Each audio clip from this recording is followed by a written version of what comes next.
দাবি আদায়ে সরকারের অন্তর্বর্তী সময়কে মোক্ষম বিবেচনা করছে পাহাড়ের আঞ্চলিক সংগঠনগুলো। অধিকার বাস্তবায়নে প্রধান উপদেষ্টাকে চাপে রাখতে চাইছে তারা। যমুনা টেলিভিশনকে ইউপিডিএফ এর মুখপাত্র জানিয়েছেন, পার্বত্য এলাকায় স্বায়ত্তশাসন চান তারা। বলেন, বাঙালির পাশাপাশি শান্তিতে বসবাস করতে চায় পাহাড়িরা।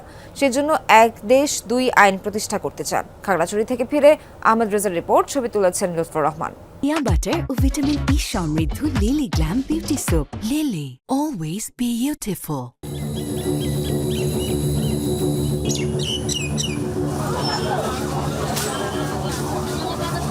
খাগড়াছড়ি, বান্দরবান, রাঙামাটি ৩ জেলা নিয়ে পার্বত্য চট্টগ্রাম।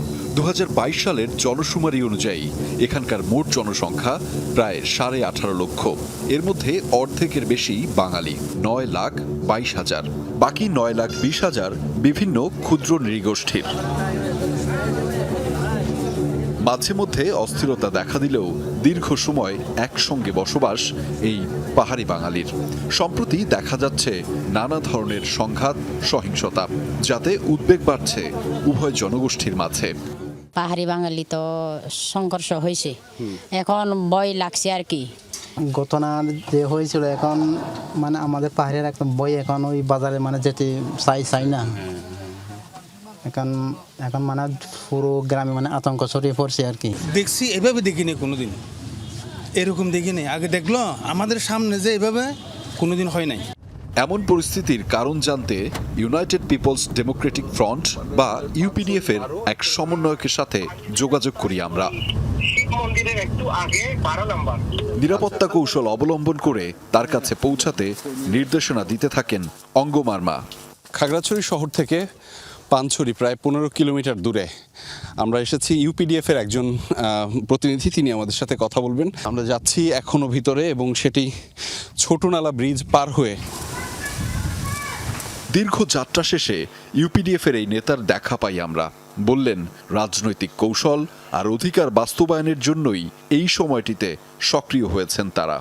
এই আন্দোলন সংগ্রামটা যদি রূপ সর্বোচ্চ জায়গায় যায়, তাহলে তারা যদি সেরকম সরকারকে চাপ সৃষ্টি করতে পারে পার্বত্য চট্টগ্রামের চুক্তির বিষয়ে, পার্বত্য চট্টগ্রামের জনগণের রাজনৈতিক অধিকার বিষয়ে, তাহলে কিন্তু এই সরকার, যেহেতু আন্দোলনের সংগ্রামের কারণে আসা সরকার, তাকে তো কিছু না কিছু বাস্তবায়ন করতে হবে।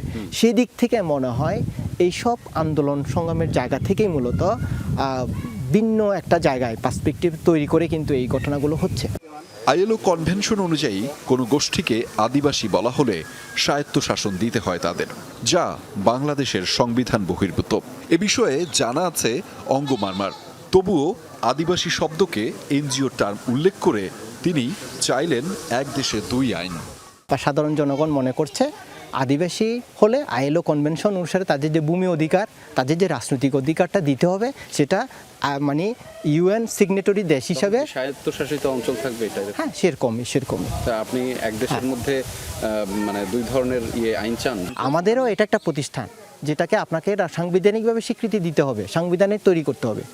ইউপিডিএফ সমন্বয়কের দাবি, পাহাড়ি বাঙালির মধ্যে শান্তি চান তারা। দীর্ঘদিনের সম্প্রীতি ধরে রাখতে প্রয়োজনে বৈঠকেও বসতে চান সরকারের সাথে। এই বিষয়গুলো দেখেই আমার মনে হয় সমাধান। আহমেদ রেজা, যমুনা নিউজ, খাগড়াছড়ি।